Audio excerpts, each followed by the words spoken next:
मैं आपको इस वक्त रोक रही हूँ। इस वक्त हमारे साथ हरीश खुराना जी, बीजेपी विधायक हमारे साथ जुड़ चुके हैं। हरीश खुराना जी, आपका पहला इस पर टेक।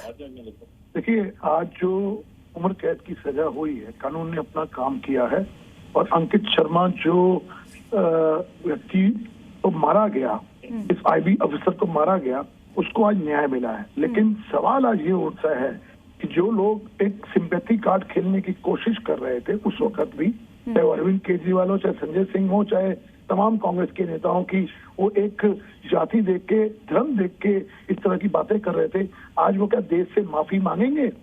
अभी कुछ दिन पहले ही कांग्रेस के लोगों ने कहा कि अगर वो कपिल होता तो उसको न्याय कुछ और मिलता। सवाल ये है कि आज जब अंकित शर्मा को न्याय मिला है तो इन लोगों के ऊपर बहुत बड़ी चपेट पड़ी है, बहुत बड़ा तमाचा पड़ा है और उनको आज माफी मांगनी चाहिए देश से, अरविंद केजरीवाल को और संजय सिंह को।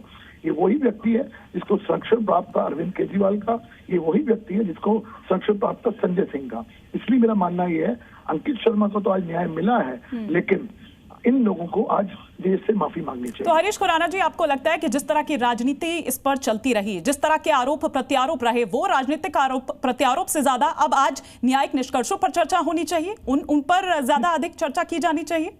लेकिन निश्चित तौर के ऊपर न्याय तो उनको मिल गया, लेकिन बहुत सारे सवाल पीछे छोड़ के गया है। जो लोग सिर्फ धर्म की राजनीति देखते हैं, सिर्फ वोटों की राजनीति देखते हैं, उनको आज जवाब देना पड़ेगा और उन लोगों को, स्पेशली कांग्रेस के और आम आदमी पार्टी के लोगों को आज देश से माफी मांगनी चाहिए कि किस प्रकार से उन्होंने एक जो व्यक्ति था, जो अफसर था, जिसका जो एक जिसका फैमिली मेंबर था, उसका हत्या कर दी जाती है सिर्फ इसलिए कि वो एक हिंदू था। इसलिए मेरा मानना ये है कि दंगे तो हैं ही, अभी तो ठीक है। हरीश खुराना जी, बिल्कुल, बीजेपी क्योंकि हमेशा से कहती रही इस हत्याकांड को न्याय की कसौटी पर। हमारे सहयोगी अरविंद भी इस वक्त हमारे साथ जुड़ चुके हैं। अरविंद, ये एक बहुत बड़ा फैसला, पिछले 6 सालों से इस पर इंतजार किया जा रहा था। कई तरह की प्रक्रिया जो इस दौरान हमने देखी, कई तरह की जो राजनीति है वो भी हमने इसमें देखी, लेकिन अब आपको क्या लग रहा है कि इससे एक नई दिशा मिलेगी उन आरोपों को, या अब आपको क्या लग रहा है कि क्या अब आगे रहेगा इस पर? देखिए, इस फैसले के खिलाफ अगर पुलिस चाहे तो हाईकोर्ट में जा सकती है, फांसी की सजा की मांग कर सकती है। ताहिर हुसैन और बाकी दोषियों के पास भी ये विकल्प बचा है कि वो इस फैसले के खिलाफ हाईकोर्ट में जा सकते हैं और इस सजा को भी चुनौती दे सकते हैं।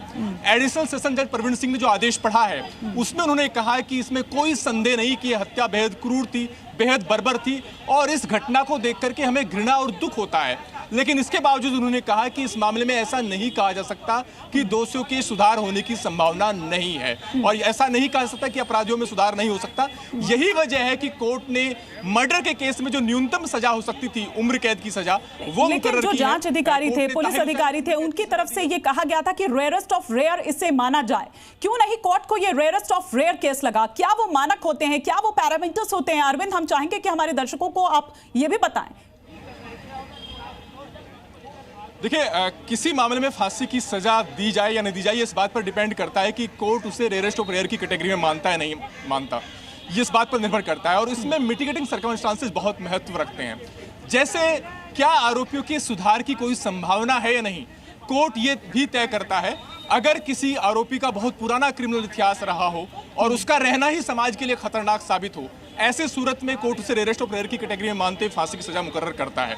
यहाँ पर कोर्ट ने यह कहा कि इसमें कोई दो राय नहीं कि हत्या को बहुत बर्बर तरीके से अंजाम दिया गया था, बेहद क्रूर यह हत्या थी। कोर्ट ने यहाँ तक कहा कि इसके बारे में सोच करके हमें घृणा और दुख होता है, लेकिन कोर्ट ने यह कहा कि इसकी संभावना से इनकार नहीं किया सकता कि आरोपियों को सुधारा जा सकता है, उनमें सुधार की संभावना है। इसी पॉइंट पर कोर्ट ने माना कि इस मामले में फांसी की सजा के बजाय उम्र कैद की सजा देना बेहतर रहेगा।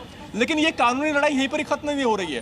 पुलिस चाहे तो इस उम्र कैद की सजा को फांसी की सजा में तब्दील कराने की मांग के साथ हाईकोर्ट का रुख कर सकती है, क्योंकि पुलिस की तरफ से जो केस रखा गया था उसकी बिना पर पुलिस ने कहा था कि ये मामला रेयरेस्ट ऑफ रेयर की कैटेगरी में आता है। पुलिस का यह भी कहना था कि अंकित शर्मा की हत्या के बाद भी उनके शरीर पर वार किए गए, ये बात साबित होती है। 51 शरीर पर चोट के निशान थे। पोस्टमार्टम रिपोर्ट इस बात की तस्दीक करती है, जिसमें से 18 जो चोट के निशान थे वो धारदार हथियार से थे।